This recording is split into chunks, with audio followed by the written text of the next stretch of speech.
Masret Betsa, Dafrav Dalet, nous commençons au début du Pérek, du troisième Pérek, Dafrav Gimel Amudbet, 4 lignes avant la fin. En Tzadim. Bien que nous savons que Yom Tov, nous avons le droit de faire des melachot pour manger, pour cuisiner, malgré tout, il y a certaines melachot qui sont interdites. Par exemple, chasser, nous avons l'interdiction de chasser Yom Tov, que ce soit des poissons, des bêtes, même si on veut les consommer, égorger une bête Yom Tov, un oiseau, nous avons l'interdiction de le faire Yom Tov. Et Rachid nous explique pour quelle raison, étant donné que même égorger une bête, on ne peut pas le faire avant Yom Tov. On peut le faire avant Yom Tov, mais la viande ne sera pas aussi fraîche, ne sera pas aussi bonne. Donc on a le droit de le faire Yom Tov. Mais chasser, étant donné que ça peut se faire avant Yom Tov, donc on n'a pas le droit de le faire pendant Yom Tov. Il y a d'autres explications dans les Rishonim, mais ceci est l'explication simple de Rashi. Donc toute melacha qu'on pouvait faire avant Yom Tov, c'est interdit de faire Yom Tov, sauf si l'aliment ne va pas avoir la même fraîcheur, ne va pas être aussi bon, ça c'est interdit Yom Tov. Donc Rashi soulève lui-même et le poisson, puisque le poisson, il est évident que si on va le chasser, c'est-à-dire qu'on va le tuer avant Yom Tov, il ne sera pas aussi frais. Nous dit Rashi, non, on peut l'attraper, le mettre dans un filet et le laisser dans l'eau, et ne pas le tuer avant Yom Tov, mais le tuer Yom Tov, ceci est permis. D'autres Rishonim m'expliquent qu'en vérité, Minatora, tout est permis, Yom Tov, pour Ochel Nefesh, mais les Chachamim m'ont interdit pour différentes raisons, puisque sinon, un homme peut faire ses melachot. Donc, les Chachamim m'ont interdit certaines melachot, dont chasser, comme nous allons le voir ici dans la Mishnah. Donc la Mishnah nous dit En tzadin dagim min abibarim. On ne peut pas chasser des poissons, des bibarim, Rashi traduit en français des viviers, de piscines où on laisse les poissons. Donc on ne chassera pas les dagim min abibarim, étant donné que dans ces bibarim, le poisson n'est pas considéré déjà comme chassé, comme attrapé, étant donné qu'il a la possibilité encore de se faufiler, de partir. Venotnim nifnem mezonot, et nous dit la Mishnah, on ne pourra pas non plus nourrir les poissons, puisque nous avons le droit de nourrir les animaux qui dépendent de nous, c'est-à-dire mezonotam alecha. Lorsque tu as, c'est à toi de les nourrir, ils dépendent de toi. Mais les poissons, nous dit Rashi, ils peuvent vivre même si on ne les nourrit pas, puisqu'ils ont toujours des racines, plantes dans le sol. De plus, un petit poisson est mangé par un plus grand poisson, donc le poisson a la possibilité de se nourrir tout seul. Tu n'as pas le droit, toi, de le nourrir Yom Tov. Donc la Mishnah nous a enseigné, on ne peut pas chasser un poisson, attraper, on va dire plutôt, on ne peut pas pêcher un poisson. On ne peut pas les nourrir. Aval tzadin chayav ve'of min abibarim, mais on peut tzadin, donc chasser une bête sauvage, ou un oiseau, min abibarim, d'un bibarim, c'est-à-dire ici d'un enclos. Ve'notnim nifnem mezonot, et on pourra aussi les nourrir puisqu'ils dépendent de toi. Puisqu'ils dépendent de toi, dans ce cas-là, on peut les nourrir. Donc nous verrons quelle est la différence entre le poisson et chayav ve'of dans la Gemara. Rabban Shmuel Gamliel Omer, Rabban Shmuel nous dit, lo kol abibarim shavim, Rabban Shmuel nous dit, tous les viviers, tous les enclos ne sont pas les mêmes. Zeaklal, voici la règle. Kol amechusar tzida, tout celui qui manque encore d'être chassé, c'est-à-dire tu dois encore l'attraper, tu dois encore le chasser, même s'il est enfermé, il est dans un enclos, mais tu dois encore courir après pour l'attraper, c'est assour, c'est interdit. C'est-à-dire pas simplement courir et l'attraper, mais si tu dois encore le chasser, trouver des tarpoulottes, une manière de l'attraper, ceci est considéré comme de la chasse, c'est interdit. Mais chez nous, mechusar tzida, si ce n'est pas mechusar tzida, c'est permis, nous verrons exactement, la Gemara expliquera que signifie le mechusar tzida. Alors la Gemara reprend, nous avons vu dans la Mishnah que les poissons, on ne peut pas les pêcher d'un vivier. Chayav ve'of, nous avons la possibilité. Nous avons vu aussi que les poissons, on ne peut pas les nourrir, et chayav ve'of, on peut les nourrir, puisque les poissons ne dépendent pas de toi, alors que les bêtes sauvages et les oiseaux dépendent de toi. Urmi, nous demande la Gemara, et pourtant nous avons une braïta qui nous dit, Bibarim shel chayav et shel ofot, et un enclos, où se trouve une bête sauvage ou des oiseaux. En tzadim même Yom Tov. On ne peut pas chasser de l'intérieur, attraper des oiseaux ou une bête sauvage. Et on ne peut pas les nourrir non plus. Donc, nous avons une contradiction et sur la bête sauvage et sur les oiseaux. Nous dit l'Agma, encore les bêtes sauvages, on peut répondre à Rabbi Yehuda Rabbanan. Tout dépend d'après Rabbi Yehuda ou d'après les Chachamim. On peut expliquer qu'une Mishnah, c'est d'après un Tana, et la Braïta, c'est d'après un autre Tana. Ditnan, comme nous avons vu dans une Mishnah, Rabbi Yehuda Omer, Atzat, c'est pour les Migdal. Rabbi Yehuda nous dit, si quelqu'un chasse un oiseau et il le fait rentrer les Migdal dans une armoire, ou peut-être ici dans un pigeonnier, Vetzvi Labait, ou un cerf dans une maison, Chayav, là il a transgressé Shabbat. Pourquoi a-t-il transgressé Shabbat? Parce que lorsqu'on a fait rentrer un oiseau dans une armoire, il est prisonnier. Je peux facilement maintenant l'attraper, donc je l'ai chassé. Un tzvi, un cerf dans une maison, on est aussi chayav. Pourquoi? Puisque dans la maison, ça y est, le tzvi ne peut plus se faufiler, je vais avoir la main dessus.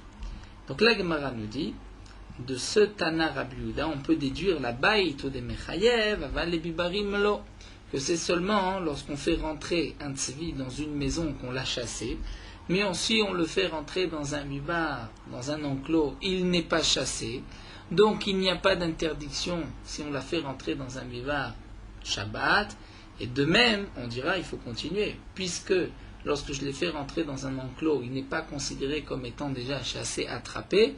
Donc si maintenant Yom Tov, je veux le chasser, l'attraper dans un bivar, c'est assourd, parce qu'il n'était pas chassé, il n'était pas nitzol. Les Chachamim omrim, tzipor, les migdal, ou tzvi, les ginav, les chatzev, et la bibarim. Les Chachamim rajoutent. Et d'ici, tu as fait rentrer Shabbat un oiseau dans une armoire, ou tzvi, ou bien un cerf. Les baïs dans une maison, rajoute le bach. Les ginav dans un jardin fermé, les chatzer dans une cour fermée, les bibarim, mais même dans un enclos qui est fermé. Là, les Chachamim disent que tu es chayav. Donc, d'après les Chachamim, on voit que lorsqu'on a fait rentrer un cerf, une bête sauvage dans un bivar, dans un enclos, il est déjà chassé. S'il est déjà chassé et que tu viens maintenant l'attraper Yom Tov, tu n'as rien fait, il est déjà chassé.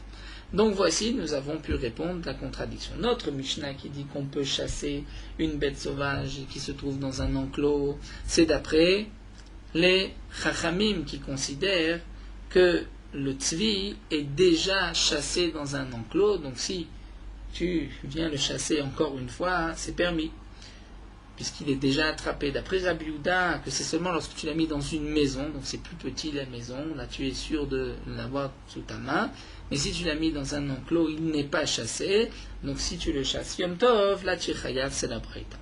Donc on a pu répondre à la contradiction. C'est vrai que dans la Mishnah, on voit qu'on peut chasser d'un bivar une bête sauvage, un cerf par exemple, et dans la Braïta, on voit que non. Donc on va répondre, la Mishnah c'est Rabbanan et la Braïta c'est Rabbi Yehuda. Mais au faute caché. À propos des oiseaux, là on va avoir un problème, puisque aussi bien Rabbi Yehuda que le Khamim sont d'accord que l'oiseau n'est chassé, n'a été attrapé. Et donc on a transgressé Shabbat que si on l'a fait rentrer dans une armoire. Mais si on l'avait rentré dans une maison ou dans un bibar, il n'est pas chassé, même si le bibar est fermé. Donc là, nous avons une véritable contradiction. On ne peut pas dire une Mishnah c'est Rabbanan et là c'est Rabbi Yehuda. Veritema, peut-être que tu diras Anamelo Kasha. On peut aussi répondre un bibar Mekura, bibar Sheno Mekura. Tout dépend si c'est un bibar Mekura ou pas. C'est-à-dire si le bibar, l'enclos, est fermé, il y a aussi un toit, donc l'oiseau ne peut pas s'envoler, ne peut pas s'enfuir. Donc si maintenant tu viens l'attraper, il n'y a pas de tzeda, il est déjà attrapé. Mais Habebibar chez Nomekura, si il était donc avant Yom Tov dans un bibar qui n'était pas fermé, que l'oiseau peut s'envoler, peut partir, et que tu l'as attrapé, la tchechaya, ça nous dit la Gemara, on ne peut pas expliquer ainsi. Pourquoi? Parce que dans la marloquette de Rabbi Yehuda et des Chachamim à propos du cerf, c'est marqué que tout le monde est d'accord que l'oiseau il n'est chassé que lorsqu'il est dans une armoire, mais dans une maison, même si cette maison est fermée. Mais étant donné que dans la maison c'est suffisamment grand que l'oiseau peut s'envoler, on peut toujours courir après. Donc dans ce cas-là, on voit qu'il n'est pas chassé. Donc si maintenant tu viens faire la différence entre un bibar mekoré ou pas, tu as la maison qui te prouve le contraire. Vabaït, nous dit la maison de Kebibar mekoré dames, comme un bibar qui est couvert, ou ben rabida ben rabana. Et pourtant, aussi bien d'après Rabbi que d'après Chamim, si pour les migdal in, les baït lo, l'oiseau n'est chassé que lorsqu'il est posé a été attrapé, fermé dans une armoire, mais pas dans une maison. Donc si dans la maison il n'est pas chassé, si maintenant toi tu viens le chasser, donc tu transgresses l'interdiction de Tzeda. Donc si c'est ainsi, même un vivier Mekora, ça doit être interdit. Donc nous revenons à notre contradiction. Dans la Mishnah, c'est marqué qu'on peut chasser un oiseau qui se trouve dans un bibar, dans un enclos, et dans la Braïta, c'est marqué que non. Amar Rabba Baravuna nous dit, Achab et Tzipor de Ror Askinan. Rabba nous dit, tout dépend de quel oiseau il s'agit. Si c'est Tzipor d'Aurore, c'est-à-dire Tzipor, nous dit Rashi, comme une sorte d'hirondelle, Tzipor d'Aurore, c'est-à-dire qui est d'art d'un endroit à l'autre, qui s'envole, qui a l'habitude de s'enfuir, d'aller d'un angle de la maison à l'autre. Donc effectivement, le Tzipor d'Aurore, là, Ena Mekabelet Marot, elle n'accepte pas de marout, c'est-à-dire on ne peut pas l'apprivoiser, on ne peut pas la garder. Donc elle va tout le temps s'enfuir. Là, effectivement, même si on veut l'attraper dans un bivard, ceci est considéré comme une tzeda, parce que cet oiseau va s'envoler et ne se laissera pas prendre.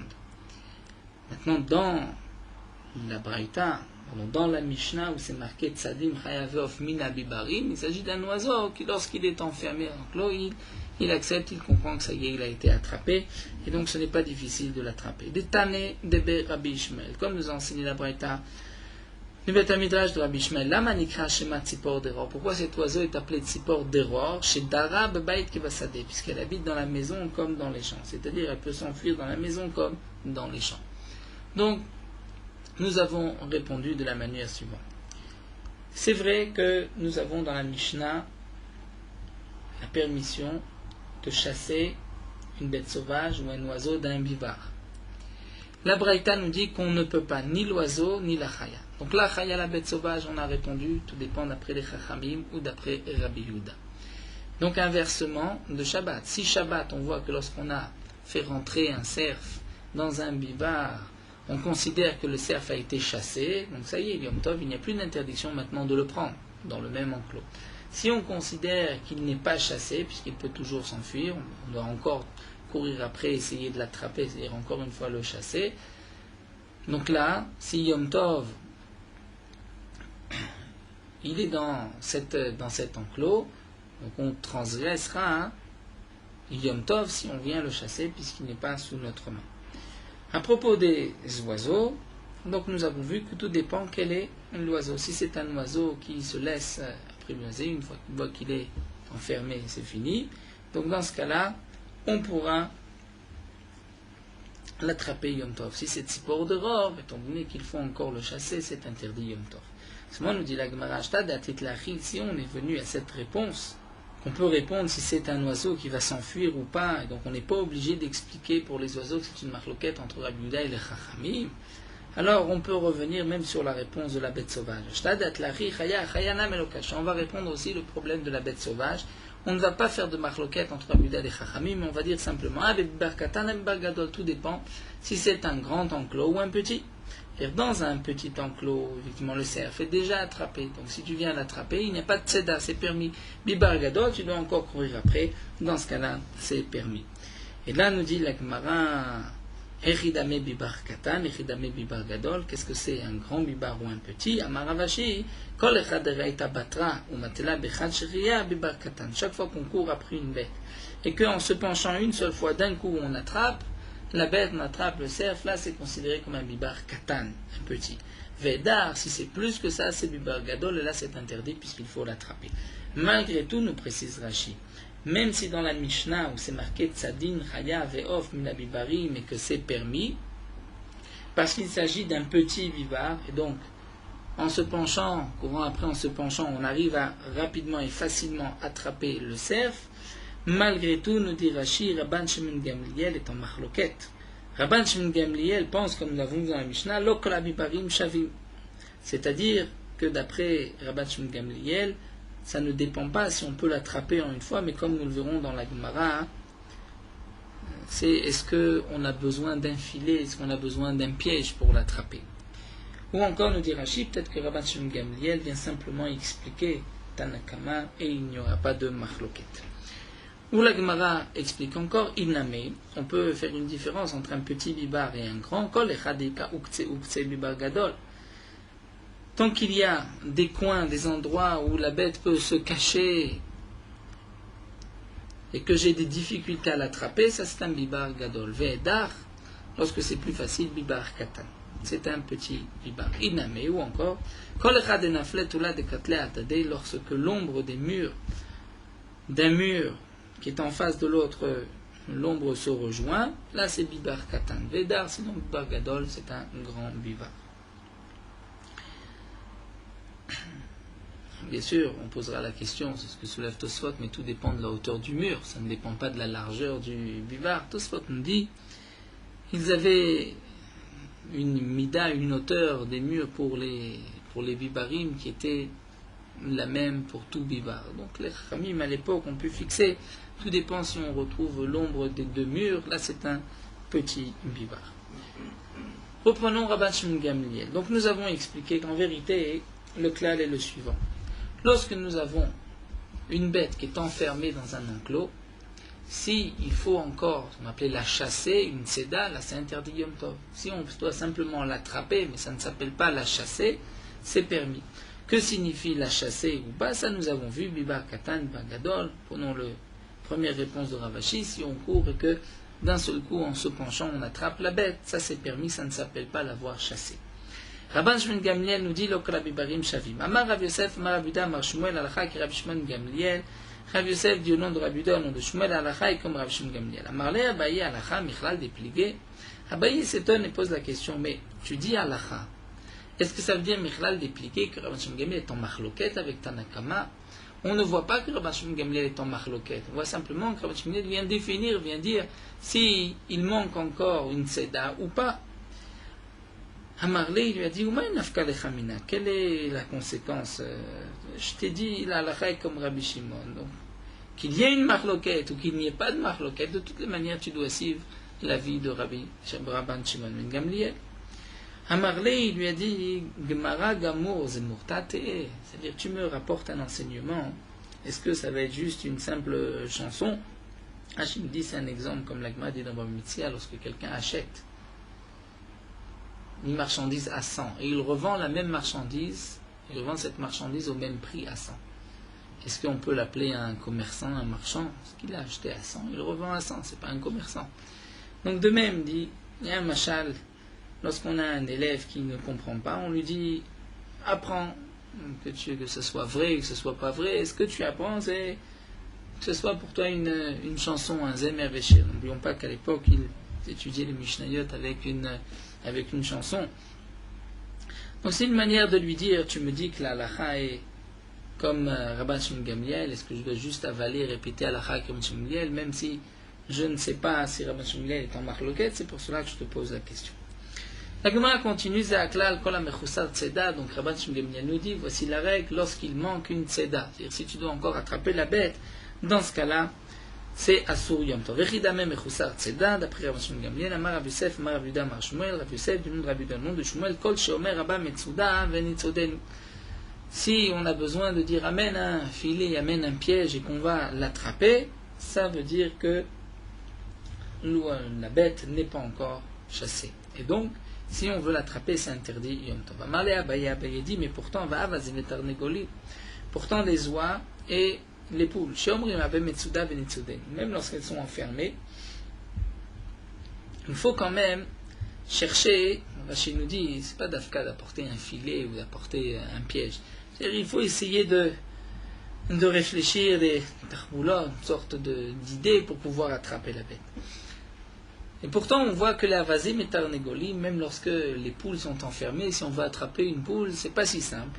Le Tanya, nous avons une braïta qui dit Atzad avazim et tarnégolim, vionnaire des siot patour. Si quelqu'un chasse des oies, des poules ou des colombes ardéciotes d'un endroit ardéciote, Rachid nous dit chez Mourdous, c'est-à-dire les colombes d'Ourdous, patour, il est patour. Pourquoi? Parce qu'elles sont considérées déjà comme étant chassées. Donc là, on se retrouve, les Chahora, avec une contradiction, puisqu'on voit que la poule, il faut chercher, c'est pas facile de l'attraper, pourtant, c'est pas tout. Amar Rabba bar Ravuna Amar Shmuel alalu ba'im leklovam la'erev alalu en ba'im leklovam la'erev. Il y a une différence. C'est que une poule, le soir, elle revient à son nid, elle revient à son poulailler, et donc tu peux l'attraper. Tu peux attraper le soir la poule ou l'oie. Donc puisque tu peux l'attraper, même lorsqu'elle est en dehors de son endroit, c'est considéré comme si elle est sous ta main. Alors que dans la Mishnah, à propos d'un cerf, là c'est différent. Lorsque ils ne reviennent pas le soir à un endroit, donc il n'y a pas de moment où tu peux être sûr de l'attraper. Donc là ça dépend. Si tu as besoin de Avemetsuda, c'est-à-dire de chercher un moyen de l'attraper, ça s'appelle une tzeda, c'est interdit. N'oublions pas que Rashi nous dit que le shiur que nous rapporte ici Shmuel Abem Metsuda, c'est le même que Ravashi. Seulement ça a été rapporté sous une autre lachon. Ravashi dit, tu cours en te penchant, tu l'attrapes d'un coup, ou bien est-ce qu'on a besoin d'une Metsuda ou pas? En vérité c'est le même shiur, mais c'est marqué, c'est dit en d'autres mots. La Gemara continue, nous n'avons pas fini. C'est vrai que Shmuel nous a dit, lorsqu'il faut chercher une idée comment attraper cette bête, ça s'appelle une tzeda. Nous avons répondu que pour les poules, de toute manière, elles reviennent le soir, donc tu peux les attraper. Mais pourtant, Baré, Yoné, Shovar, Yoné, Aliyah. Les colombes qui sont dans un pigeonnier. Ou Yoné, Aliyah, les colombes qui sont sur les toits. Des baïm, les clouvam, pourtant, ces colombes reviennent le soir dans leur nid, dans leur pigeonnier. Vetania, et pourtant c'est marqué à Tzad, Yoné, Shovar, Yoné, Aliyah, Vetsipurim, Shkamno, Betafichim, Beberot, Trayaf. Si quelqu'un chasse les colombes des pigeonniers ou des toits, ou les oiseaux qui ont fait leur nid, betafirin, bebirot, c'est-à-dire dans des morceaux d'argile, petites cruches en argile composées sur les murailles des châteaux, chayav, on est chayav. Pourquoi? Parce que ces oiseaux ne sont pas considérés comme déjà chassés. Et là, Rabba bar Ravuna Amar Shmuel, donc Rabba Ravuna va dire au nom de Shmuel un autre point. Alalu baim le kluvam la vous mezonotan alecha. Voici la différence. C'est-à-dire que les poules reviennent à leur endroit le soir et tu dois les nourrir. Elles dépendent de toi. Donc puisqu'elles dépendent de toi, c'est comme une bête domestique et ça s'appelle mezouman. C'est-à-dire que tu n'as pas besoin d'aller la chercher. C'est pas que tu dois aller la chasser. Mais c'est vrai que les autres, les colombes des pigeonniers ou des toits reviennent le soir, mais ce n'est pas toi qui as besoin de les nourrir. La Gemara termine, Rav Mari Amar, Ane avdel le ribouye, ve ane lo avidel le ribouye. C'est-à-dire il y a une différence que les uns ont l'habitude de se sauver, Rachid traduit les ribouillés, ils ont l'habitude de se sauver des hommes, et les autres n'ont pas l'habitude de se sauver. La Gemara demande comment les autres ne se sauvent pas. Kolonami avidel le ribouye. Tout oiseau, lorsqu'on vient l'attraper, a l'habitude de s'enfuir. Il répond les klouvan kamrinan david et ribouillé. Rashi nous dit que certains oiseaux, comme les yoné shovar, yoné aliyah, c'est-à-dire les colombes, des pigeonniers ou des toits, ces oiseaux, lorsque les oiseaux ne sont pas sur leur nid, donc là, lorsqu'on veut les attraper, les oiseaux s'enfuient. La colombe va remonter dans son nid. Et si tu cours après, tu vas dans le nid, eh bien l'oiseau va encore une fois partir. Alors qu'une poule, une fois qu'elle se trouve dans son endroit, là tu peux l'attraper. Donc voici la différence. Donc d'une manière générale, chasser c'est interdit Yom Tov. Lorsque ce n'est pas considéré comme chasser, puisque c'est déjà sous ta main, là c'est permis. Et la Mishnah continue et nous dit Metsudot, Chayav, Ov et Dagim, Shassan, Merev Yom Tov. Si nous avons Metsudot, c'est-à-dire des pièges, pour les bêtes sauvages, les oiseaux ou les poissons, un filet, Shassan Merev Yom Tov qu'on a fait avant Yom Tov, et que on a posé le piège avant Yom Tov, Lo Itol même be Yom Tov. Si on vient Yom Tov et qu'on voit qu'un poisson a été pris, un oiseau a été pris, une bête sauvage a été prise, on ne pourra pas prendre cette bête. Et là, sauf si Yodea, on sait chez Nitsodu Merev Yom Tov qu'elles ont été chassées depuis la veille, c'est d'avant Yom Tov. Mais si c'est pendant Yom Tov, c'est interdit. Nagma nous raconte, c'est le cas d'un non-juif, Shevi Dagin Rabban Gamliel qui a porté le poisson Rabban Gamliel, Ve'amar, il a dit Mutarimet, ces poissons sont permis. Bien que le poisson avait été pêché le jour même. Et là, Shen Votsani le Kabel Aimenu. Mais Rabban Gamliel a dit, je ne veux pas prendre de ce nom juif, puisque je ne suis pas en bon terme avec lui, je conteste, il ne voulait pas prendre. Donc la Gemara immédiatement va poser la question, mais on rapporte le maasé de Rabban Gamliel pour dire le contraire de ce qu'on vient de dire. Nous avons au départ enseigné dans la Mishnah que tout ce qui a été attrapé pendant Yom Tov est interdit. Ensuite, on nous rapporte un maasé que Rabban Gamliel a dit que c'est permis, mais pourtant le non-juif l'a attrapé pendant Yom Tov. Maasé, l'histoire demande la Gemara répond Chasura Merselavach et Katane, la Gemara répond il manque une ligne dans la Mishnah et on va lire ainsi. Safek Mouchan, Safek Mouchan Assour. Si nous avons un doute, est-ce que la bête, le mâle, l'oiseau, le poisson a été chassé, a été capturé pendant Yom Tov, c'est interdit. C'est-à-dire pas seulement si on est sûr, mais même si on a un doute, c'est interdit. Et Rabban Gamliel permet lorsqu'on a un doute, Mishum Simchat Yom Tov, Rabban Gamliel permet. Et donc là vient dire la Gemara au Maaseh la Mebenochi Echad.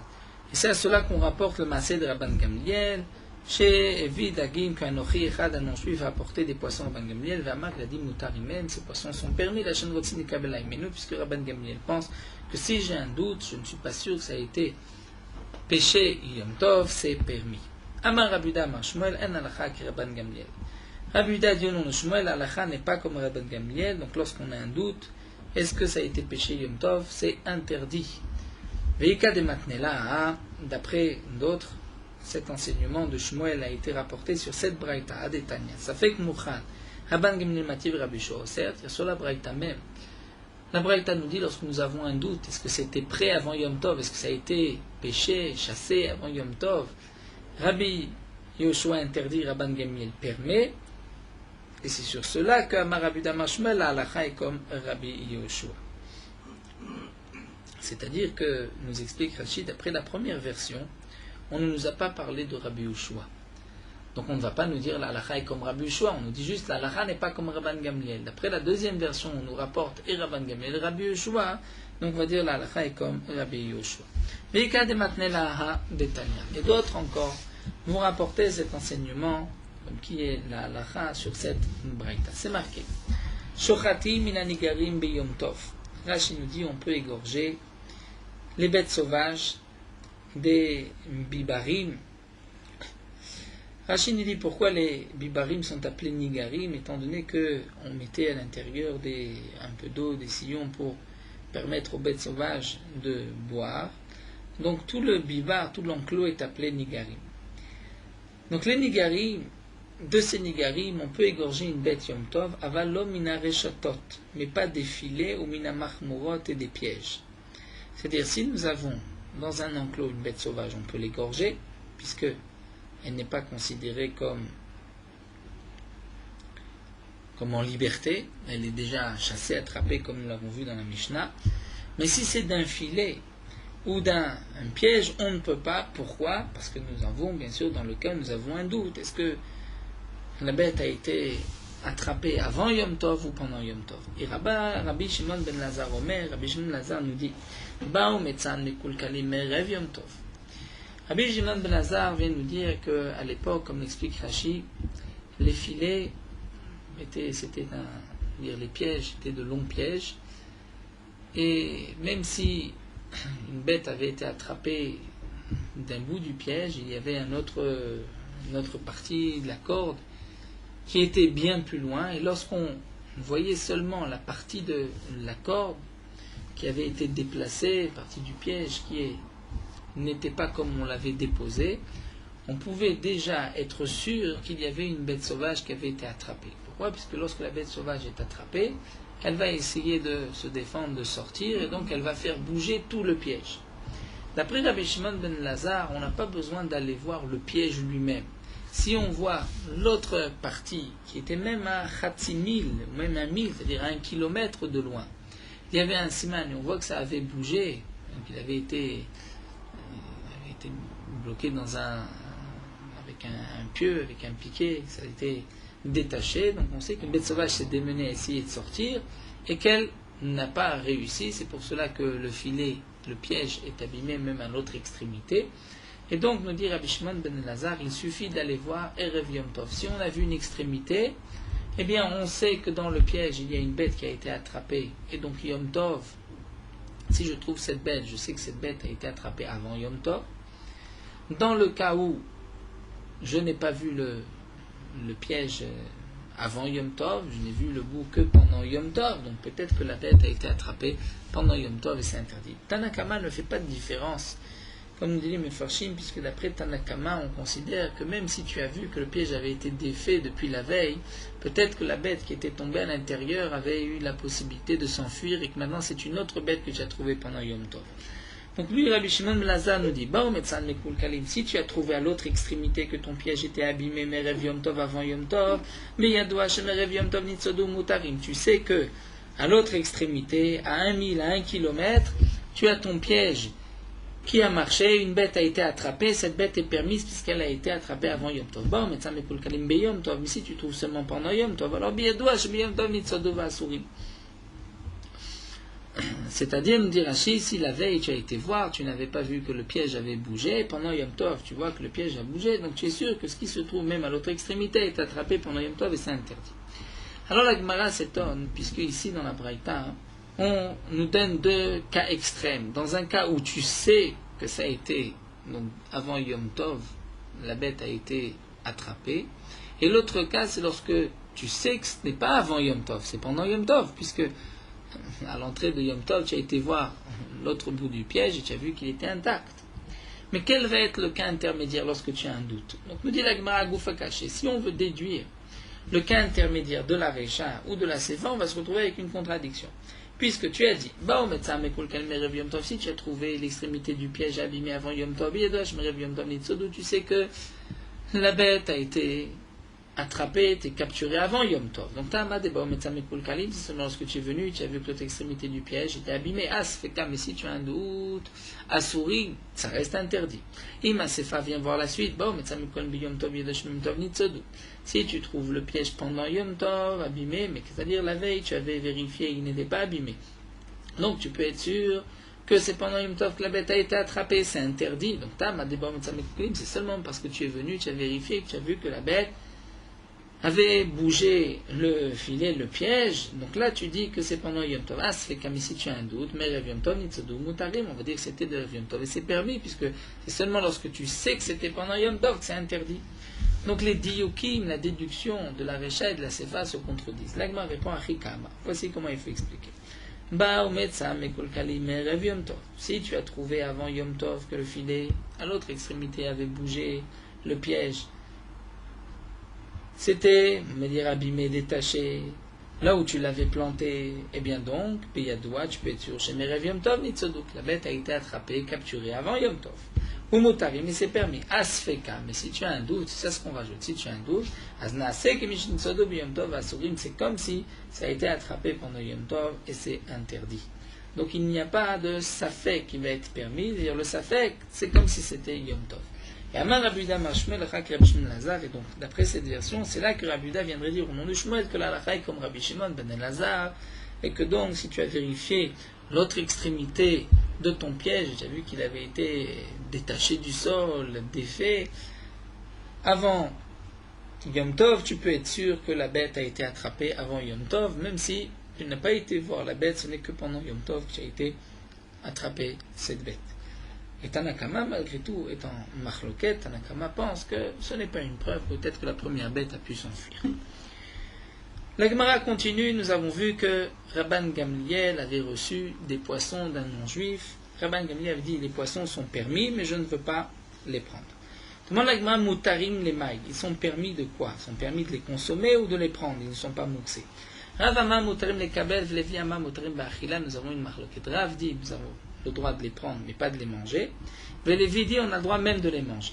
Amara Verav dit, Leolam alimna damatzmom bet amidrash, un homme ne doit pas manquer le bet amidrash, afilu sha'achat, même 1 heure. Pourquoi? Dana Velevi, moi-même, Rav et Lévi, Avinan kame de Rebi, on était devant Rebi, qui amra le hashmaata, lorsqu'il a rapporté cet enseignement, Beurta, le soir, Amar, il a dit, Mutarim ba'achila, le soir, lorsqu'il avait rapporté ce que Rabban Gamliel avait dit c'est permis, et Rebi avait expliqué que Rabban Gamliel a permis de les consommer. Betsafra, mais le matin, Amar Mutarim les Kabel. Rabbi a changé d'avis le matin et il a dit on n'a pas le droit de les consommer, juste de les prendre, ne sont pas muktzé. Eh bien, Anna, moi, Rav, d'Avebe Midrasha, j'étais au Bet Midrash le matin, Had Rebi, donc j'ai changé d'avis. J'ai dit c'est vrai que Rabbi avait dit que c'était permis de les manger, maintenant il a dit c'est juste permis de les prendre, ils ne sont pas muktzé. Mais Lévi, de l'Avebe Midrasha, lui, Lévi, il était le soir au Bet Midrash, le matin il n'était pas. Et il n'a pas entendu lorsque Rabbi a changé d'avis. Donc, Lo Adarbe, il n'a pas changé d'opinion. Métivé, et la Gemara objecte. Nochi Shevi Doron l'Israël. Donc, après avoir vu cette marloquette entre Rav et Lévi, voici une braïta qui nous dit un Nochi, un non-juif, Shevi Doron l'Israël, qui apporte un cadeau à un juif. Afilut Dagim Amepoulamim, même s'il a apporté du poisson frais. Ou Perod Bene Yoman, et des fruits du jour. On voit que les fruits sont frais, qu'ils ont été cueillis aujourd'hui. Mutarim, les fruits sont permis. Les fruits sont permis, et donc ça c'est d'après Rabban Gamliel, qui permet les fruits comme nous avons vu dans la Mishnah, puisque les Khamim ne sont pas d'accord. Eh bien nous dit la Gemara, Bishlama lemandama mutarim le kabel, encore d'après Rav qui dit que ce qui est permis, simplement permis de les prendre, mais pas permis de les consommer. Shapir, je comprends bien la Braïta. Pourquoi? Parce que dans la Braïta, c'est marqué qu'il a même permis Perot Bene Yoman, dire les fruits du jour. Et ça, nous allons voir que c'est évident que d'après tout le monde, les fruits du jour ne pourront pas être consommés. Si on a cueilli des fruits de l'arbre pendant Yom Tov, on ne peut pas les manger.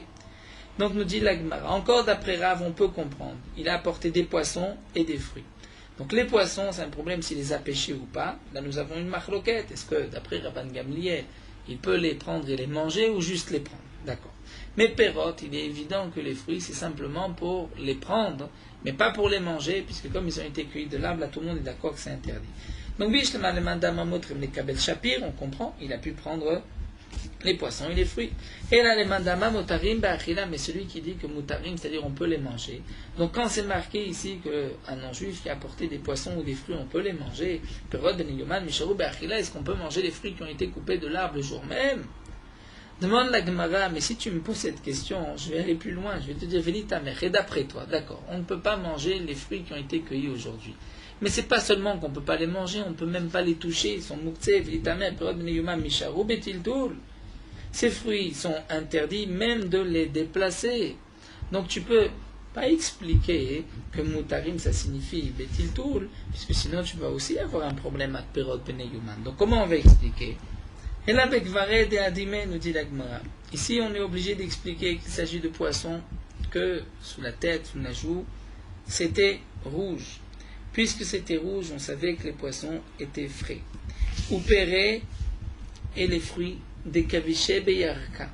C'était des fruits qui avaient été cueillis et cachés, posés dans des légumes, pour garder leur fraîcheur, nous dit Rachid. Et donc là, nous explique la Gemara, il est évident que ces poissons et que ces fruits n'avaient pas été ni pêchés ni cueillis aujourd'hui, mais de Erev Yom Tov. Et donc le chidouche est le suivant, c'est ça ce que vient nous expliquer Lévi. Les fruits, ce n'étaient pas des fruits d'aujourd'hui, c'était des fruits qui avaient été placés dans des légumes, donc on sait que c'est des fruits d'hier.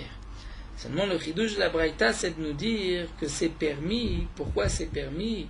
Bien que tu aurais pu penser que ça ressemble, le fruit est tellement frais, comme si tu l'as coupé aujourd'hui, on devrait interdire Mishum Maritain, eh bien non, on n'interdit pas.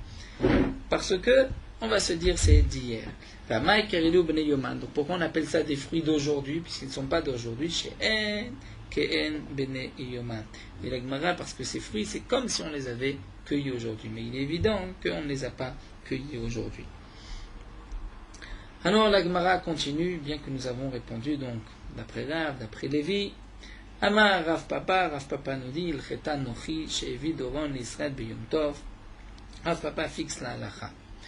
Un non-juif qui apporte un présent, un cadeau à Israël le jour du Yom Tov. Im yesh moto amin b'mchouba. Si par exemple, il a apporté des fruits, et que c'est encore la saison de ces fruits, on les trouve dans les champs, alors Assour c'est interdit, puisque peut-être le non-juif a pris ces fruits, les a coupés du champ, et donc c'est mouktsé.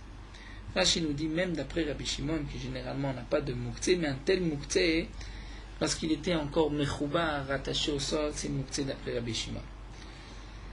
Vela erev, name asuri. Mais le soir même, c'est aussi interdit birde chez Yassou, le temps de pouvoir couper ses fruits, de les prendre. Veimen moto amin bimchouba. Et si on n'en trouve pas bimchouba, donc là on est sûr que ça fait longtemps que ces fruits ont été coupés, découpés du sol. Donc ils ne sont pas interdits, mais on va avoir un autre problème. Tor hatroum mutar. Si le non-juif l'a apporté du troum, et les fruits se trouvaient dans les 2000 amotes de la ville, je peux consommer les fruits. Mais si c'était chutz et troum d'en dehors du troum, assour c'est interdit, on ne peut pas les manger. Donc il n'y a pas d'interdiction de mouktsé, puisque ces fruits avaient été coupés déjà avant Yom Tov, puisqu'on n'en trouve pas aujourd'hui dans les champs. Le problème, si ça vient du troum ou d'en dehors du troum, et ce qui a été apporté pour ce Israël, c'est permis pour un autre Israël. C'est-à-dire bien que d'apporter d'en dehors du troum, c'est interdit, mais c'est interdit seulement pour celui à qui le non-juif a apporté ses fruits. Mais pour un autre, c'est permis. Rashi pose la question, quelle différence, puisque toutes les interdictions de Shabbat, lorsqu'on transgresse et qu'on interdit, on interdit pour tout le monde. Rashi veut dire, étant donné que chutz et troum, tout d'abord Rashi dit, je ne sais pas exactement quelle est la raison. Si c'est un problème de mouktsé, parce que c'est en dehors du troum, alors quelle différence entre un Israël qu'on a apporté ou un autre. Rashi vient dire, étant donné qu'en fin de compte, chutz et troum, c'est qu'une interdiction midérabanan, de peur qu'il risque d'envoyer, demander qu'on lui envoie pour lui. Et donc, c'est pour cela que les Chachamim n'ont pas interdit pour un autre. C'est juste une raison, quelque chose qui est propre et valable seulement à la personne pour qu'on apporte, de peur qu'on va lui envoyer spécialement. Donc, ici, la halakha, c'est que ce qui a été coupé pendant Yom Tov est interdit, même lorsque Yeshmoto Amin, on peut penser que le non-juif là, couper Yom Tov, c'est aussi interdit, mais le soir, ça c'est permis. Que signifie le soir? C'est-à-dire une fois que Yom Tov est terminé. Et lorsque nous avons 2 Yom Tov, et qu'un non-juif apporte le premier jour de Yom Tov, est-ce que le soir c'est permis? Rachid dit le soir c'est permis. Pourquoi? Mimanavshar, lorsque nous avons 2 jours de Yom Tov, il y en a un des deux qui est chol. Donc on va dire, si le premier est chol, donc le non-juif, pouvait apporter des fruits. Si c'est le deuxième jour qui est chol, donc on peut le prendre le lendemain. Mais Rachid rapporte que d'autres Rishonim n'étaient pas d'accord, il avait entendu au nom d'autres Chachamim que c'était interdit au nom de Rabbi Tzrak Halevi, et Rashi dit qu'il n'a pas eu le mérite de poser sa question à son maître Rabbeinu Yaakov. Rashi rapporte des noms de ses maîtres, dit que dans les tchouvot de Rabbeinu Gershom et Or Agola, il a vu que c'était permis. Il avait aussi retrouvé un ktav d'un grand homme, Zaken vi Yoshev Yeshiva, à Rome, qui s'appelait Rabbi Klonimus, ou Baki Bechol HaShas, qui était compétent, connaissait tout le chasse, et il a permis le soir même, il n'a pas dit que c'est interdit jusqu'au lendemain. Voilà, nous allons nous arrêter ici, et nous reprendrons Bezrat Hashem, Lama Rabba Baravuna.